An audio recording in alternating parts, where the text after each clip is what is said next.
South Africa is a movie. We live in a drama. It's a series. Every day you will be shocked by something new. We have even forgotten what shocked us 2 weeks ago. This is South Africa. And in this scene, time bends to the will of criminals. They say crime doesn't pay, but these men clearly disagree. Watch as they work. Calm, methodical, unhurried. Cash is snatched, stacked, and stuffed into bags with cold efficiency. 2 getaway cars idle, poised for escape, while a third lurks just beyond sight.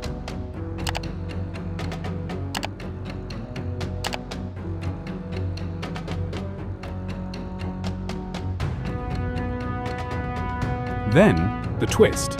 2 figures in full police uniforms, faces hidden behind white masks, move among the thieves. Even the cameraman catches it, his voice edged with disbelief. There's 2 cops here, 2 polo vehicles.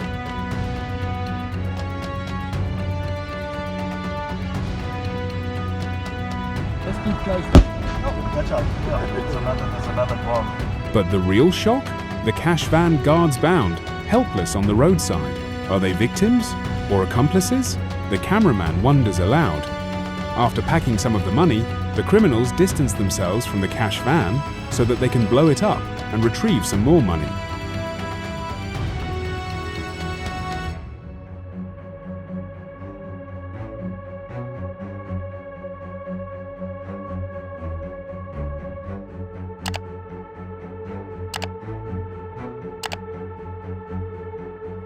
In this second scene, we can clearly see 2 criminals wearing balaclava running to plant explosive devices on the cash van.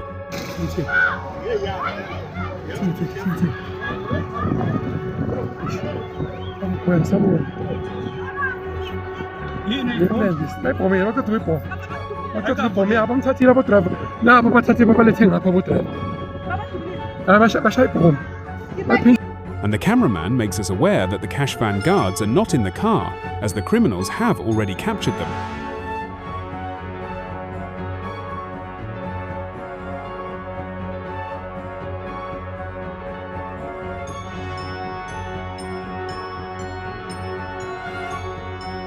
The cash van doesn't just explode, but it also catches fire.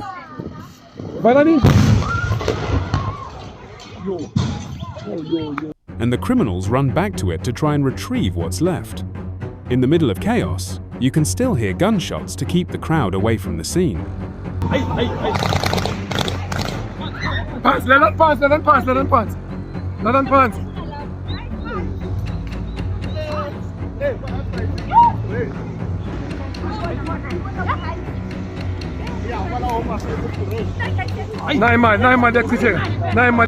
Where are the police as the criminals retrieve cash and put it bags? Then lastly, you can see the gateway car reverses to the scene so that it can be in a quick position to receive the cash bags from the criminals. According to the cameraman, this seems to be happening near a police station, hence he kept on asking the question, where are the police? Armed with AK-47, the criminals continue to fire just to keep the community at bay. Now we're in the police station.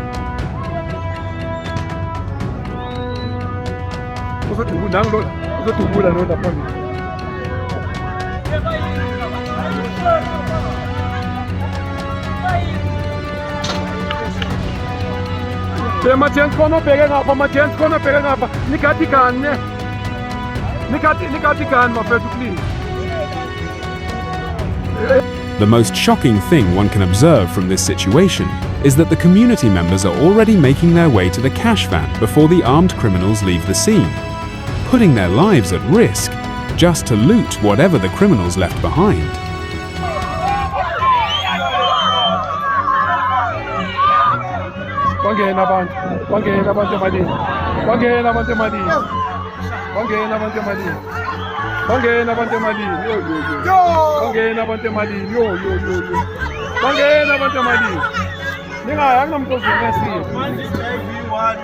This is South Africa's silent war, not fought in trenches, but on highways, in suburbs, and in broad daylight.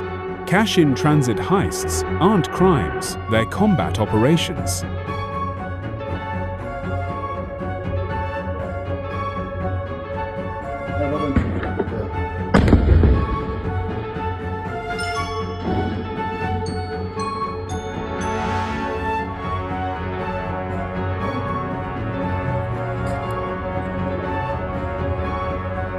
And from 2021 to 2025, they've evolved into a national blood spot. Let's break it down: how they plan, how they strike, and why they keep winning.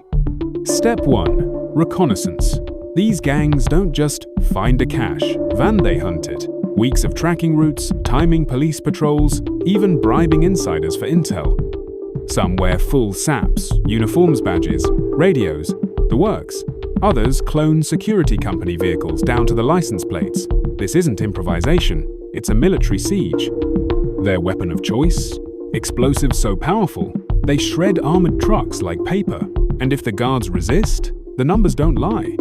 In 2023 alone, 47 cash-in-transit guards were executed in cold blood. When they hit, it's brutal, fast, and flawless. Average time on scene? 90 seconds. They'll disable guards with zip ties, plant charges on safes, then vanish before the first cop even gets the call. And here's the kicker: many of these crews are led by ex-cops or ex-military. They know the playbook because they wrote it. The guards? Outgunned, outmanned, and outmaneuvered. Standard issue: pistols. The attackers? AK-47, S, grenades, sometimes RPGs. It's not a fight, it's a massacre. Gauteng is ground zero 62% of all heists. Why? High cash flow, dense traffic for ambushes, and corrupt cops who look the other way. But KwaZulu-Natal? Up 200% since 2021. Limpopo? Gangs love the Zimbabwe, Mozambique escape routes. And in the Western Cape, they don't rob vans, they hijack entire security depots. These aren't petty thieves.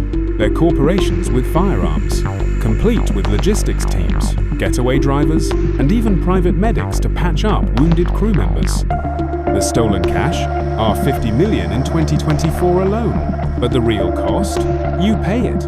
Every time banks hike fees to cover losses, every time your insurance premiums skyrocket, and every time a father guard just doing his job gets shot in the face for a bag of coins. And let's be clear, this is collapse. When citizens risk bullets to loot scraps, it means the social contract is broken. The government's solutions: more paperwork, more task forces that arrest street-level lookouts while kingpins laugh in Dubai. Meanwhile, heists rose 28% since 2021. The math is simple. As long as risk is less than reward, the heists won't stop. Not until every cop is vetted. Not until every prosecutor stops taking bribes. And not until we admit this isn't crime, it's economic treason.